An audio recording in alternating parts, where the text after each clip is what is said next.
equal to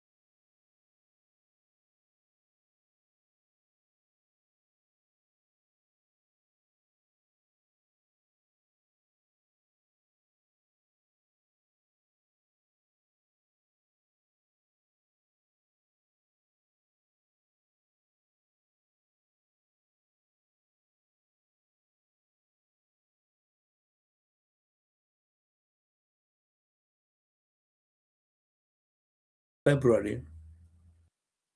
Here it was 1 million or 1.2 million. Here it is 900,000. So the net cash flow is 300,000. Suppose in the month of March,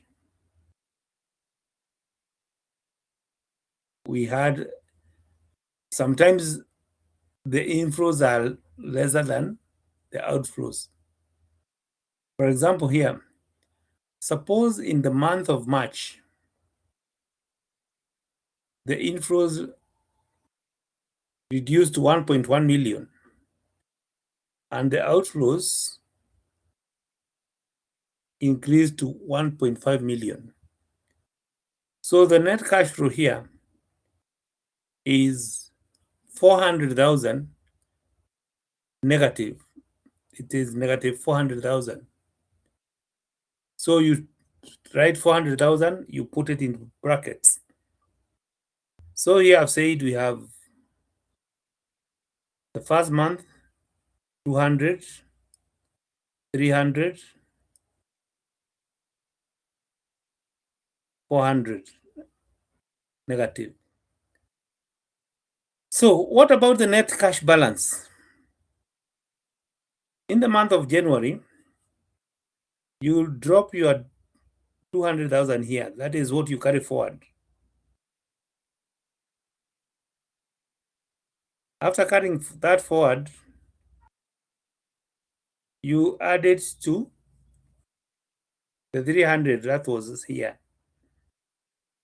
So down here, what you are going to carry out at the end of February is 500,000. But here we have negative 400 because the outflows are more than the inflows. So you carry 500 here, add it to negative 400. So the net cash flow for March is 100,000 because it will be 500,000 minus 400,000, 100,000. So what I'm basically trying to illustrate here is that it is not a must that outflows are always going to be, cash in is always going to be more than the cash out. And that is the reality of life. Every business goes through a life cycle. Look at a difference for a business like, for example, a bookshop. There are times like now when students have just got back to school and others are reporting next week to high school. You'll find bookshops and stationery shops. They are doing very booming business. But there are some other months, like maybe the month of May, when nobody is almost buying anything from a bookshop. So you might find the outflows are exceeding the inflows. So that is the reality in business. And therefore, it is very, very important for you to ensure that that business is, that reality is reflected.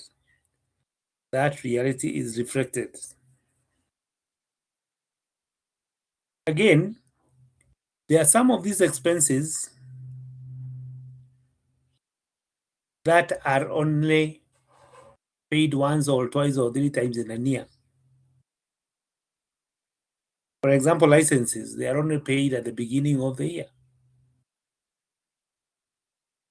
Taxes, maybe you are remitting taxes in 2 or 3 installments per annum. Insurance, you may use 2 or 3 installments per annum. So let that be reflected. It's not a must that for every item of a cash outflow, you must have something for every month. No. The other thing, they should reflect, it should reflect the business life cycle. When sales are very heavy, when purchases are very heavy. When sales are very low, when purchases are very low. That kind of variability should be seen when I look at your cash flow program. That is the way it looks. Any question before I move on? Any question before I move on to my notes?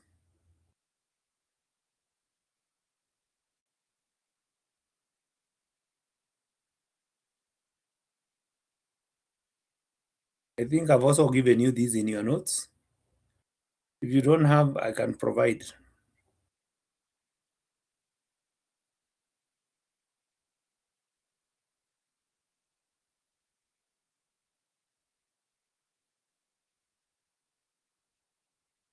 So that table that I've just used to explain is the same table that you're seeing here, but it did not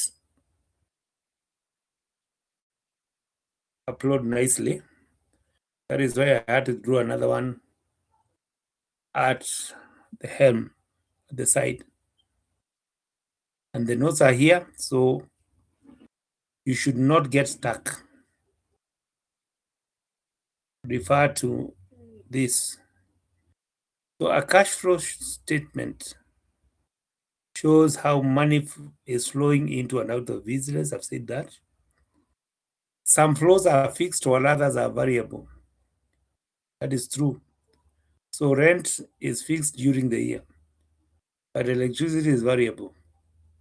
And it is important to know which of these costs or expenses are fixed and are variable, because you are going to use the same again when you are drawing the break-even table, the break-even chart. The number 3 is that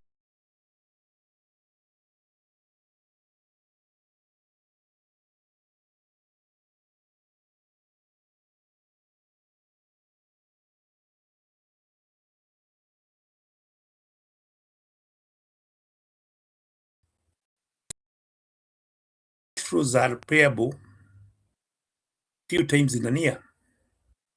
I've already clarified that.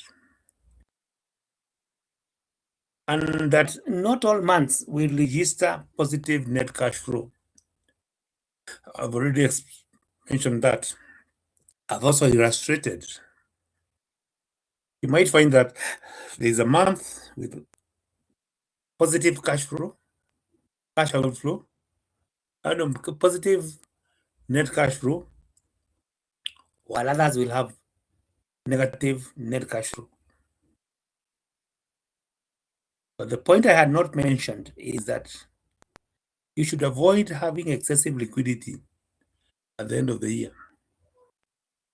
If you try to be fixed and have your cash flow projection with positive net cash flows, you will find that you are going to have a very huge cash balance at the end of that year. And I will ask you a question. Since you are not a bank, it's only banks that we allow to have huge net cash flow at the end of the year because they trade with money. So money is their trading where. But for a business, you should not have excessive liquidity cash flow. Otherwise, why would you go looking for money if you have excess of it? So that point is simply underlining what I told you. Try as much as possible to be as practical as possible.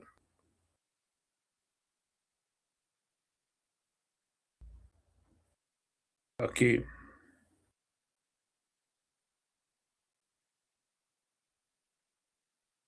Vanessa tells me you don't have chapter 5. Is it true, Vanessa?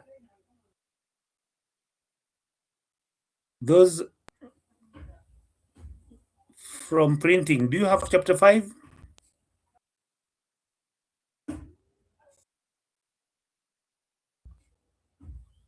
Those from chemical engineering, do you have chapter